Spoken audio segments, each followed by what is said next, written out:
الحلو اللي مش فاهم هو ايه الفيلم ده.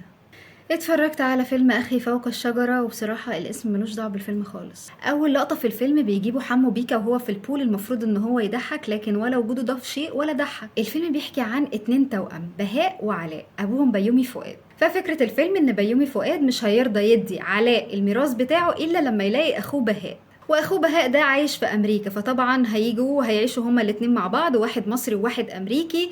المصري مش فاهم الامريكي ولا الامريكي فاهم المصري. من الوقت الاتنين واقفين قدام بعض، الكاميرا اللي هي المفروض جايه من ورا رامز بتصور مثلا بهاء، الكاميرا دي باينه جدا ان ده مش رامز، يعني باينه الظهر كله مش رامز، انت يعني حتى مش واخد كادر كده، لا الظهر كله باين ان هو مش رامز. الفيلم بصراحه افيهات ضعيفه جدا، زائد ان بهاء اللي هو المفروض جاي من امريكا بقى بيقول لك يمان طول الفيلم لحد ما انت هتزهق منها، وفي الاخر هيتاقلموا مع بعض وهيعيشوا مع بعض وهيحبوا بعض. المفروض ان هم بقى ياخدوا الميراث، فبيومي فؤاد بيقول لهم ان هم ليهم اخ تالت، فروحوا دوروا عليه. هو ده فكره الفيلم. ندي فيلم اخي فوق الشجره ده 2 ونبقى كارمينه قوي. انتوا بقى رايكم ايه في الفيلم؟